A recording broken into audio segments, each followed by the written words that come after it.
The Georgia recount, it sounds corrupt. And the Nevada election is contested too. And that fired official, Chris Krebs, he admits that, the DHS never said there was no fraud. We just said it was the most secure election in human history.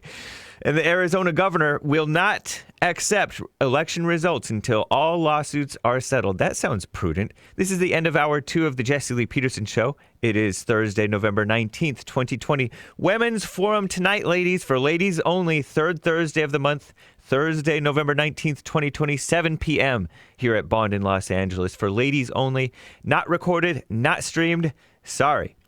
But, you can call 323-782-1980 if you have any questions. That's the Bond office. Office hours 9 to 4. Call and leave a message if it's off hours. Stay tuned for hour 3 of the Jesse Lee Peterson Show. After JLP, catch the Hake Report. The Georgia recount is plagued by anomalies, according to sworn affidavits. This is from the Epoch Times. Observers in Fulton, DeKalb, and Cobb counties in Georgia, including an election official auditor, an election recount monitor with lots of experience, and credentialed statewide poll watcher. I think she's the one with lots of experience. And several recount observers raised their concerns in sworn affidavits under penalty of perjury, filed as exhibits in the Georgia lawsuit brought by attorney L. Lynn Wood Jr.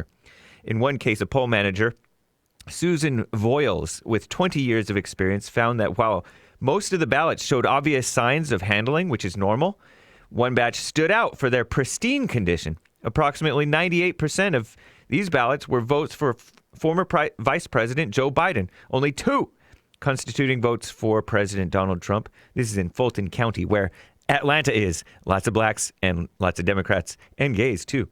9 of the affidavit signers swore that they have seen suspiciously pristine, uncreased mail ballots, uniformly and perfectly filled out, almost always for Joe Biden.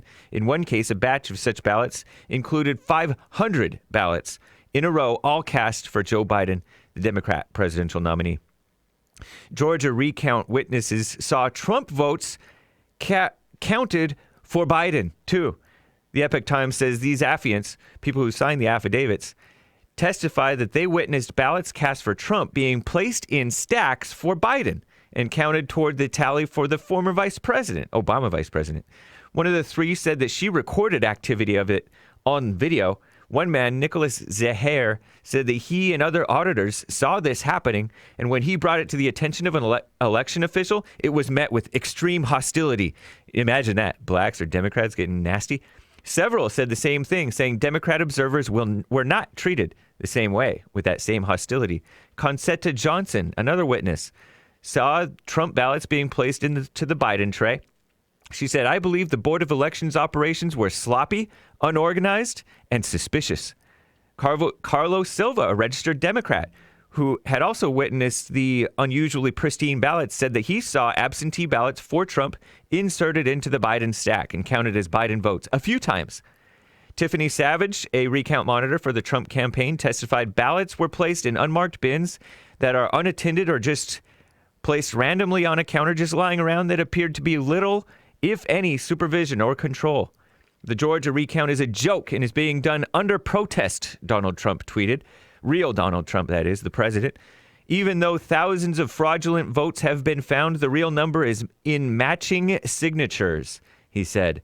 There was also one miscount that could have added 10,000 votes, almost, to Biden's total, completely miscounted. An ex-official admits the fraud is possible. The Epoch Times reports that fired cybersecurity chief admits the DHS never claimed that there wasn't fraud in the 2020 election.